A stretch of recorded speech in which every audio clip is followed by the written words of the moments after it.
The chapter starts with a solemn and heavy scene where everybody is gathered with a lamp in their hands.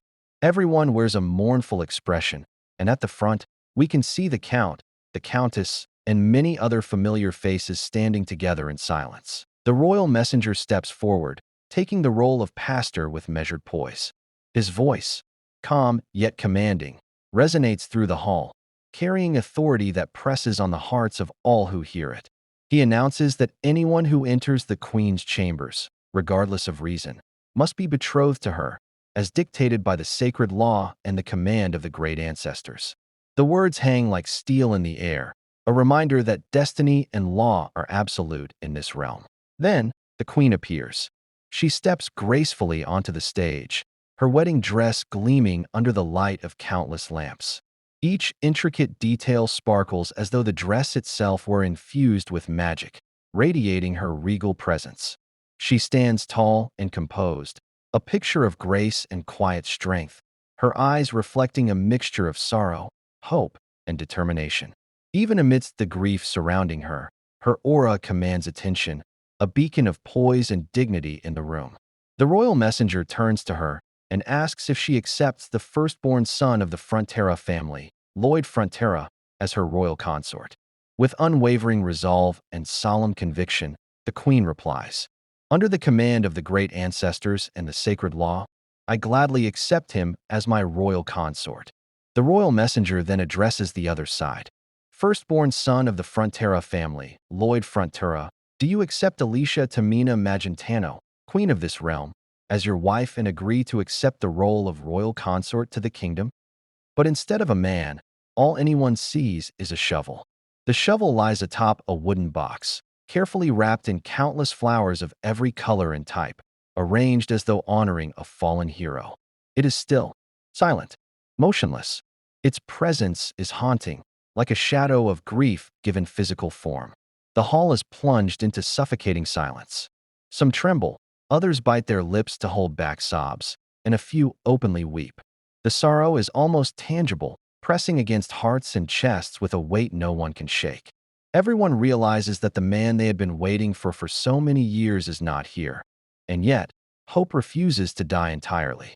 The royal messenger gently asks the Queen if she is willing to wait until her betrothed declares his response.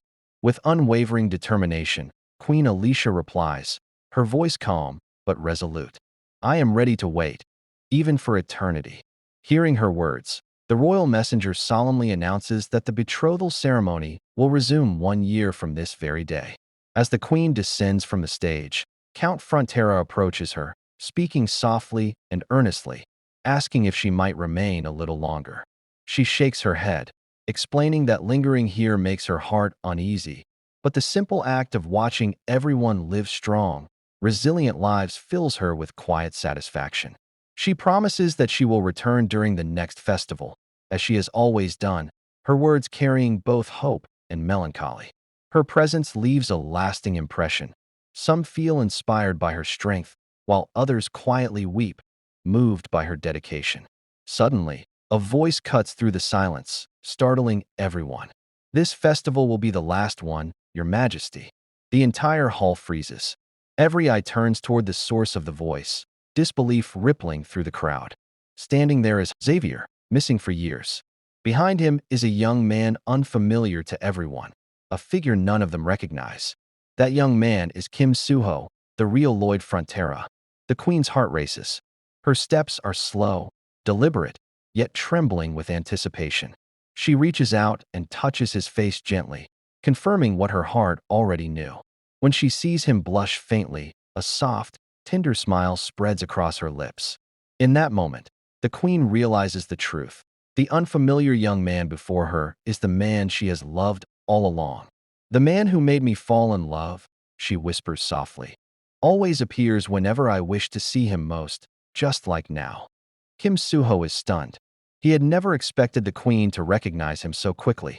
Seeing his hesitation, she smiles faintly and says excitedly, "Safety." Summoning every ounce of courage, Kim Suho lifts his voice and shouts loudly. First, the hall erupts into jubilant celebration. Tears stream freely, laughter mingles with sobs, and relief shines in every eye. The man they had been waiting for, Lloyd, is finally back. The air is thick with joy, disbelief, and the collective release of years of longing.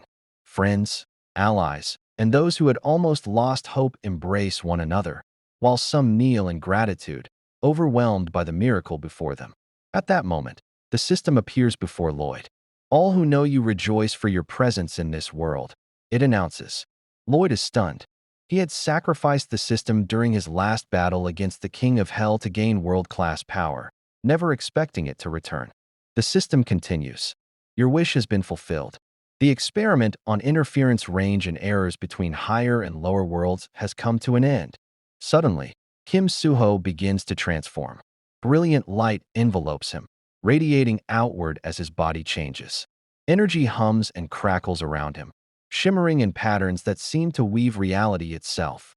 The system declares, "This world has now submitted to your overwhelming presence." The world once known as Night of Blood and Iron has been reset to a world with an entirely new destiny. Its new name is a fantasy healing life with civil engineering skills. When the transformation is complete, Kim Soo-ho has fully become Lloyd Frontera again. He stares in awe at the floating messages before him, unable to believe the scale of his power and the changes that have occurred.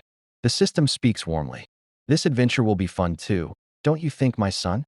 At that moment, all of Lloyd's summoned pets return, leaping onto him with uncontainable excitement. His dragon screams, echoing across the hall, heralding their reunion. Bibiong and Bangul embrace in a long, heartfelt hug, overwhelmed with relief and happiness. The hall fills with shouts, laughter, and joyful cries as friends, allies, and pets are finally reunited. Queen Alicia rushes forward and hugs Lloyd tightly.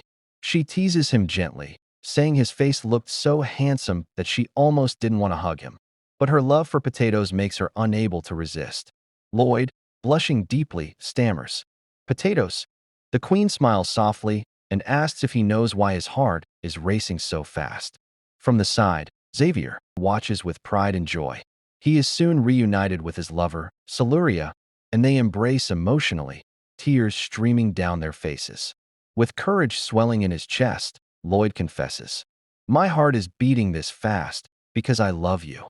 The queen smiles faintly, her eyes filled with warmth. She tells him that he still has one last important greeting to make. Lloyd turns to his parents, the Count and Countess, who are waiting anxiously. He begins to confess that he deceived everyone and that they likely already knew he was not the real Lloyd. Before he can finish, they interrupt him, smiling through tears. "Thank you for coming back to us. You are the son we are most proud of," they say. Lloyd is overwhelmed. Tears stream down his face. For the first time, he calls them mother, father. He embraces them tightly, pouring all his gratitude, love, and relief into that single, heartfelt moment. The royal messenger then steps forward and asks Lloyd if he accepts Alicia Tamina Magentano as his wife and royal consort. Lloyd is momentarily stunned. The queen smiles faintly, reminding him that refusal is punishable by death according to sacred law, because anyone who shares the queen's chambers must marry her. With a teasing glint in her eyes, she adds, "This is quite the dilemma, isn't it? I simply have far too much work to entrust to you." Lloyd feels goosebumps all over his body. He glances at the system and sees his RP has reached 9,999,999. Laughing loudly, he hugs the queen and declares proudly, "I, Lloyd Frontera, the man who developed the greatest estate in history, accept Alicia Tamina Magentano as my wife for life." He raises his voice and announces, "The royal consort is back." Immediately, celebratory fireworks light the sky. Dragons roar, elves cast magical fireworks, orcs, demons, humans, and all his summoned pets join in the celebration.